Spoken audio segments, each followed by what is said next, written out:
Nice rodent you got there. Thank you. You're a nice rodent. I love you. Everyone does. Oh, thank you, Durs, for knocking over my note. Guys, this recipe is pretty complicated, I'll tell you that much. I hope you're excited. Can I kiss your face, please? Oh my goodness, thank you. He's clearing the counter. This pumpkin pie, if you haven't looked at it, if you're not baking along with us today, this pumpkin pie is super, super, super duper sweet. It has 5 different components. The crust that we're making today, we have caramel that we're making today, we have the pumpkin pie filling that we're making today, we have whipped cream, and then we have a streusel that goes on top. So it's pretty intense. You like it?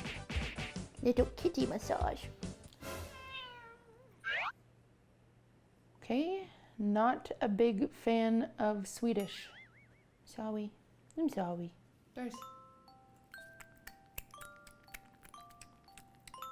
You love it so much. Now you're happy. Okay, we're starting with the caramel. Okay, let's get everything out you need for your caramel. Butter, sugar, corn syrup, salt, and vanilla extract. We have our sugar. My cream is probably outside, I hope. Butter, water, corn syrup, salt, and vanilla. Okay, and that's what we're gonna start with. And you're gonna get a small pot. We're gonna see if my groceries are here yet. We're gonna pray. No. So bad for us. This is so bad for us. Great news, I have time to do a dance.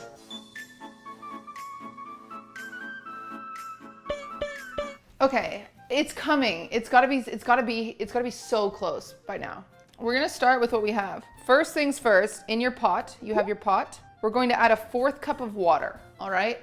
Okay, easy peasy. Then we're gonna add a whole entire cup of white sugar. That's close enough. Now we're gonna add our corn syrup, 2 tablespoons. So that's pretty simple start, okay? Now, we're just gonna prep our butter. So we need 6 tablespoons of butter, but let's just cut those into like little squares. We're not gonna put the butter in here, okay? So do not put the butter in here. We're just gonna prep it. I'm just gonna slice, slice, slice. There's 4 tablespoons, and then let's just cut this in half. So this is 6 tablespoons, just kind of diced up in little chunks. This is one of those things where I think you guys should watch me do it first. Do not do it at the same time as me. Watch me do it first. It's just you can burn it really easily, and then you'll have to start over and you'll be really, really sad. Before we put this on the pan, let's stir it before we get any heat involved. It might crystallize, this recipe, which is fine if it does. Don't be sad. What crystallization means, when you're cooking caramel, sometimes you reach like the same temperature that it takes to crystallize sugar. And so what it can do is it can take a little grain of sugar that didn't melt that's on the side, and then all of a sudden your whole thing kind of turns into grains of sugar. So anyway, this is going to be a little difficult because usually what you do is as you cook this caramel, you don't mix it, you just start swirling it. And you also need to brush down your sides. I have a hack of how we're gonna try to avoid it crystallizing, but it just might crystallize because we don't have pastry brushes and we don't have those things because this is supposed to be a novice bake along. So let's make sure it's really, really mixed thoroughly here. And again, if you're nervous about messing this up, do it after I do it. Watch it first, okay? So mix, mix, mix, mix, mix, mix, mix. We're gonna see this is all combined, we're good. Let's scrape it off the sides. Make sure there's none on your sides. And then this guy's retired for a little bit. We're not gonna use him. What you're gonna do is we're gonna grab a paper towel. Let's get it wet and we're gonna wipe down our sides, okay? I mean, you could do this now, you can wait. So we're just gonna wipe down the sides of our pot. This is just gonna make it less likely to crystallize. It still might crystallize. And if it crystallizes, honestly, if you just add more corn syrup, it won't crystallize the next time you make it, but you might have to remake it if it crystallizes. We're gonna come over here, I'm gonna bring the overhead pan, and we're gonna put this on like a medium heat, okay? Like a medium low is what I would say. So you can still use this, but we are not going to stir rapidly. We're just gonna go so slowly because we don't want any of this to splash up.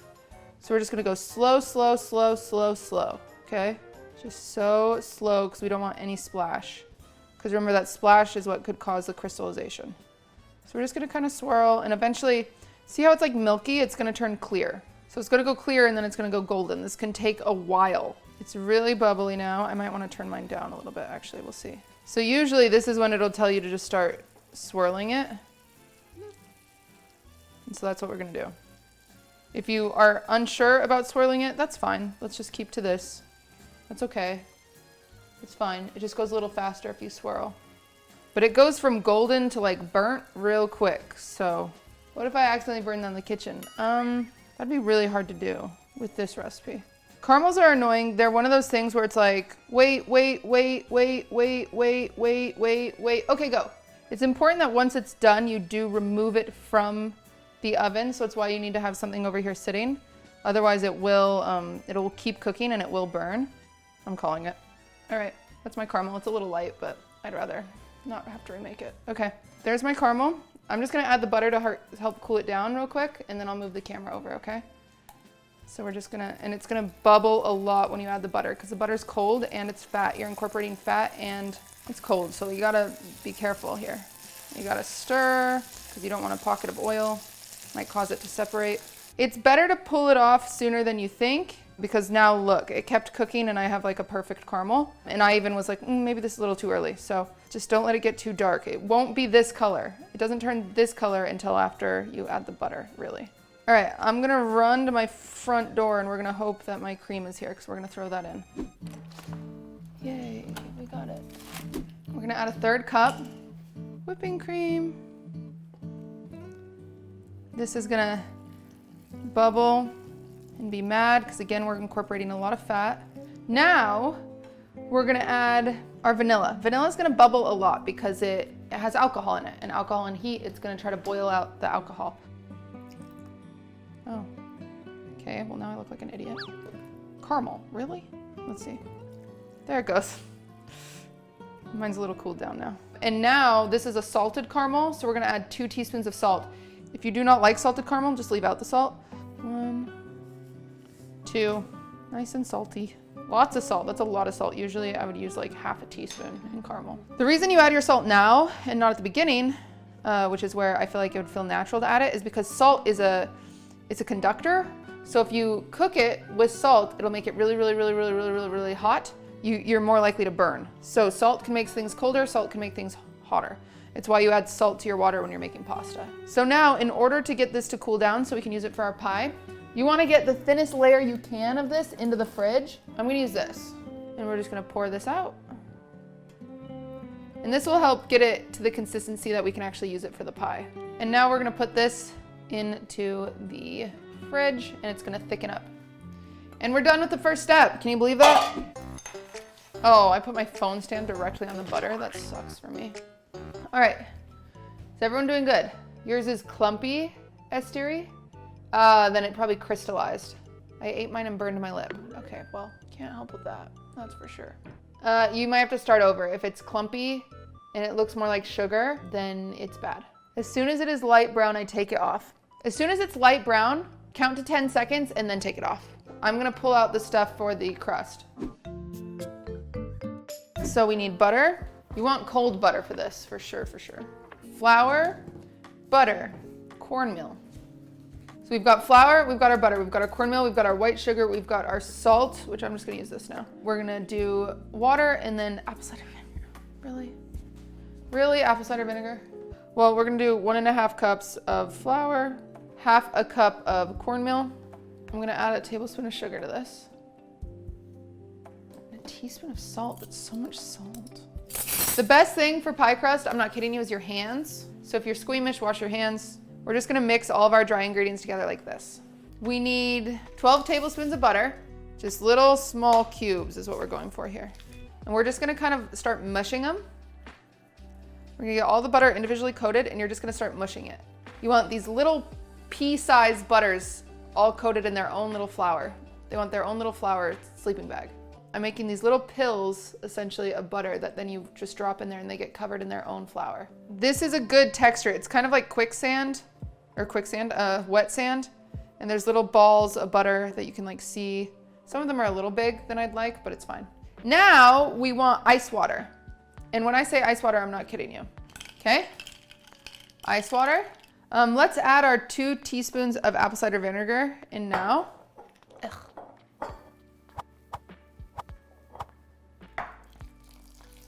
Okay, there's our 1/3 cup of water. We're going back in with our hands, just combining this. So it's gonna start sticking like this. We don't want to over mix it. Then we're just gonna combine like this. Here's your pie dough, very cornmealy. Once you have a ball, we're gonna wrap it in saran wrap. Take this pie dough, put it in the fridge. Our crust is in the fridge. We're gonna do the freezer and we're gonna do it for 15 minutes instead of the fridge for 30 minutes because I wanna go. Okay, let's roast our pumpkin. So you're gonna grab a sheet pan, so a cookie pan. This is how we're gonna roast our pumpkin. This helps get moisture out of it and I think it adds flavor is why they have us do this.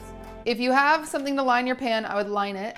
Like you can even line it with foil. It's just messy. You don't have to line it, whatever. You'll be fine. It's not gonna burn or anything. You don't have to oil. But turn your oven to 325. Okay, this is your pumpkin. You're gonna spread this out thin. So we're going to put this pumpkin in the oven for about 30 minutes, okay? So it can just live its best life in there for 30 minutes. So we're gonna make this streusel now because we might as well just get it out of the way while everything is just sitting. All right, 15 minutes in the freezer is done. So we're gonna rotate back to the pie dough. We're gonna grab it out of the freezer. They want you to laminate this dough, which is entirely unnecessary, but we're following what they want us to do, okay? So we're gonna roll this out and then it wants us to like fold it over. So we're just gonna roll it out. This is straight out of the freezer. Roll, roll, roll. Doesn't really need to look a certain way right now. If you're sticking, then just, put some flour. All right, so you get it nice and thin. Now we're just gonna fold it. This is what they want. You're just gonna essentially fold it into like a pocket.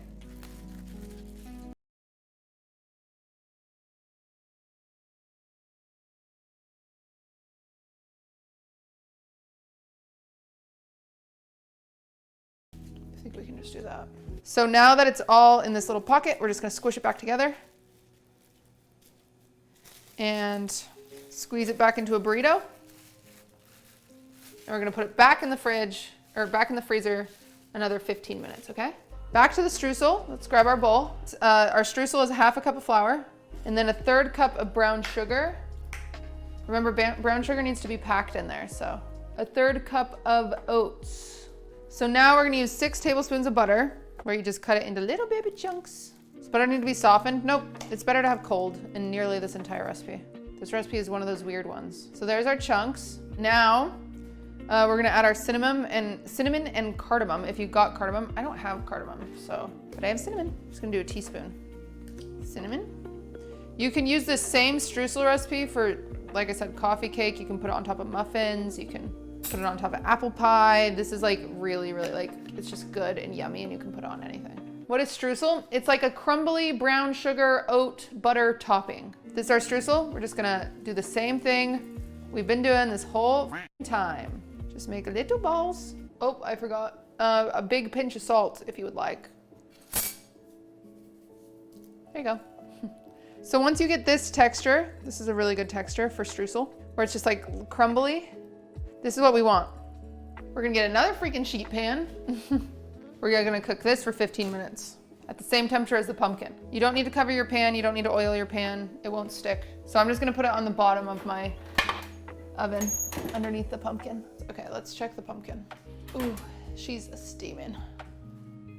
She is a steamy girl. I'm gonna spread it out again and do a few more minutes. You want it to be about 2 cups. So I had a little much.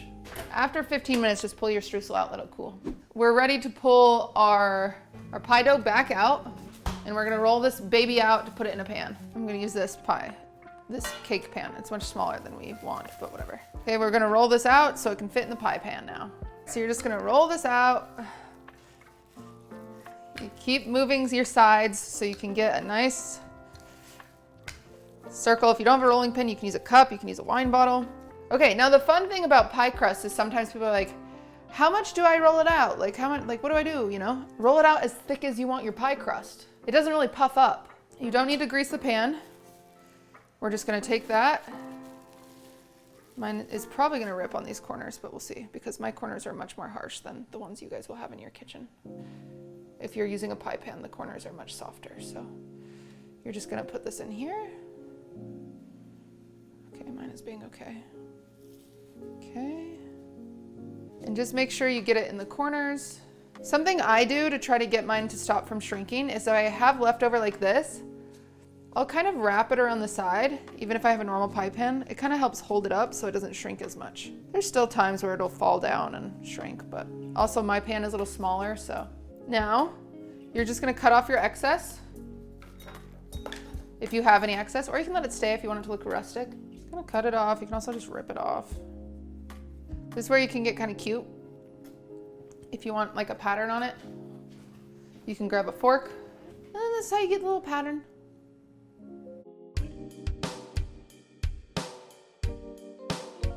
Cute.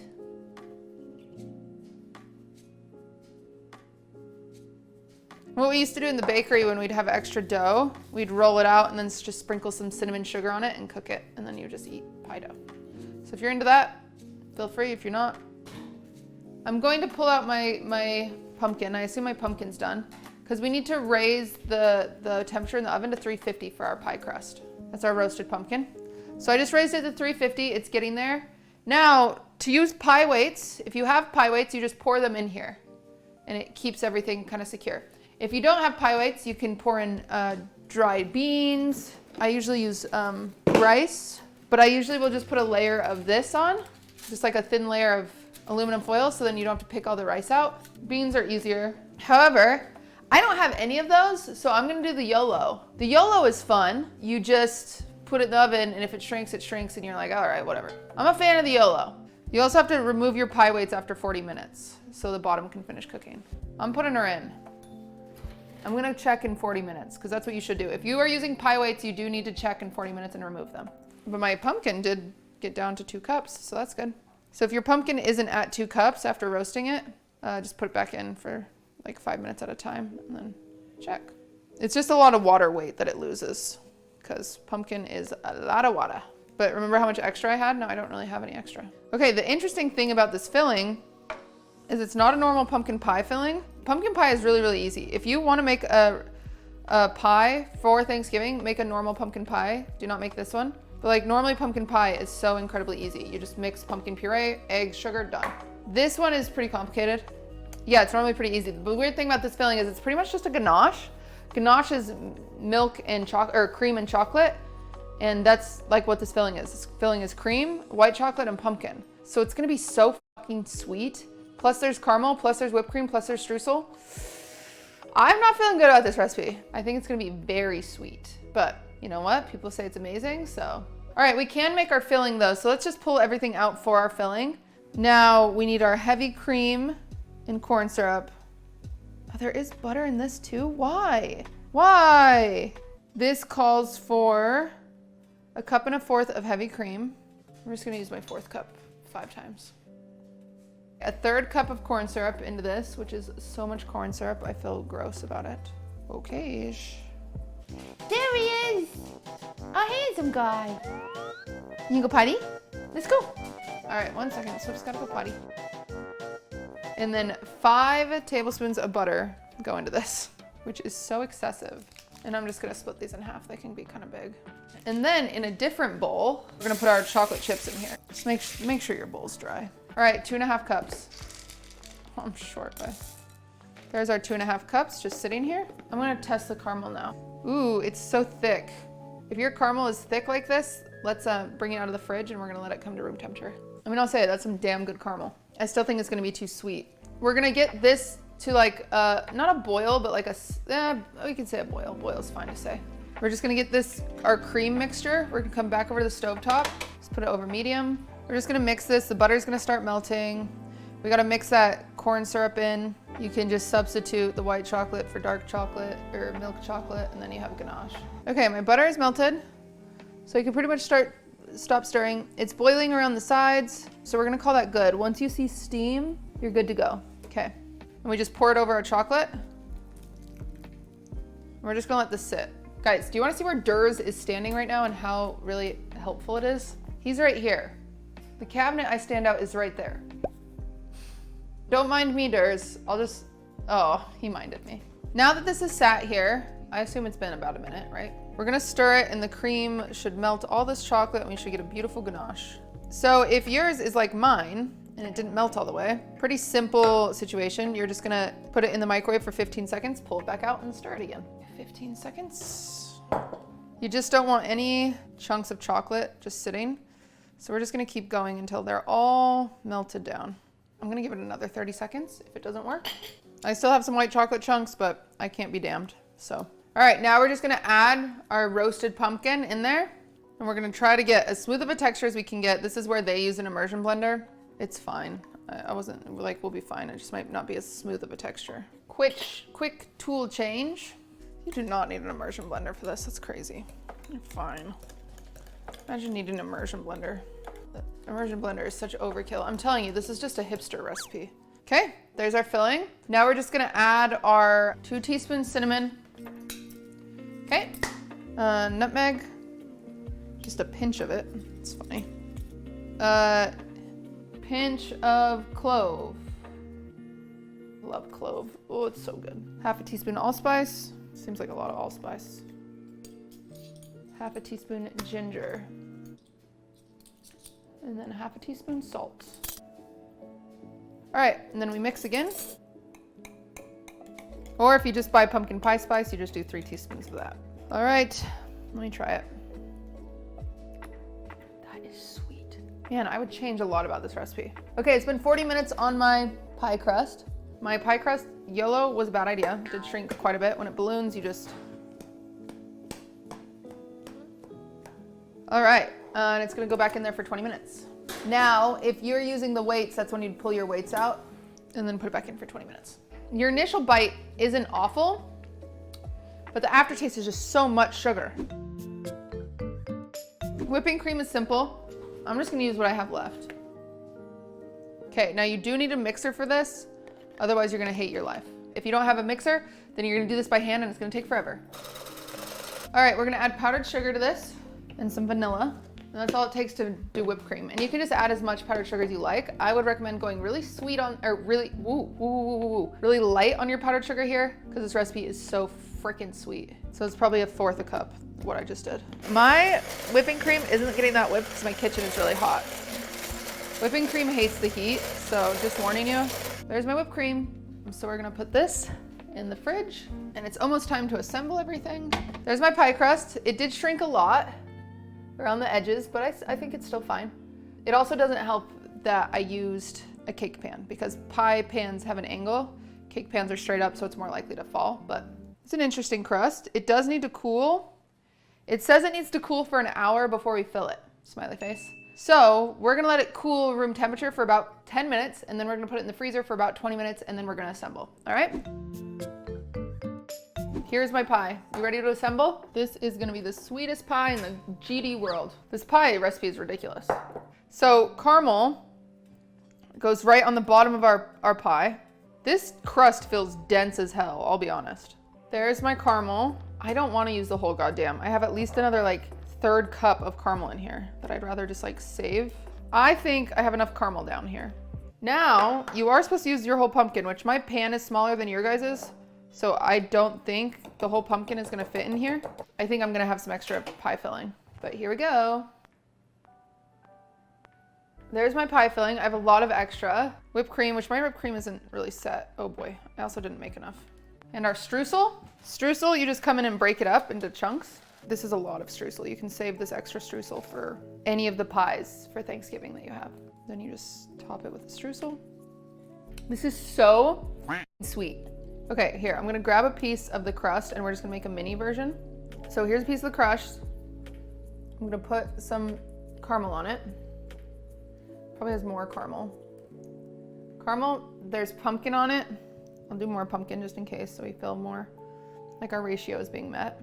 Some streusel, whipped cream. I know I'm using my hands, I'm sorry, it's all I have. My whipped cream is not set even the slightest. Okay, here we go.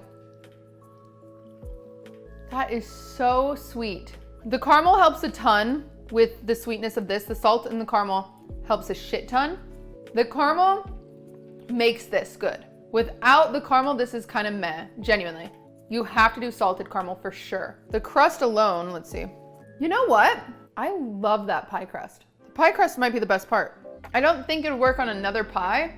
Well, it would maybe a cream pie. The cornmeal adds such a satisfying texture. I didn't expect that. I don't like pie crust, so yeah. I wouldn't give it a 10 out of 10 because it's too sweet to be a 10 out of 10.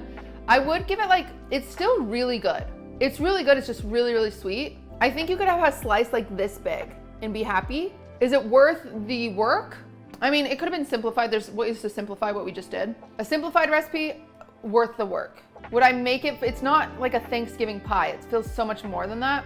I would like to make this pie with a normal pumpkin pie filling and all the other components, because the sweetness from this is way too much for me, and I think they were just trying to be unique. I think you could do a normal pumpkin pie filling with all of these components. The hard thing is that the caramel on the bottom is, you couldn't do a normal pumpkin pie recipe, but you could do a layer of caramel on the top. And I think you get that same vibe, and it's 1000% easier. I think that would be like really good. I'm gonna put it in the fridge. We'll try a full slice later. But yeah, I mean, it's interesting. Well, everybody, thank you guys for being here. Happy that baking streams are back and you guys are excited about it. Have a good day. I might see you guys later.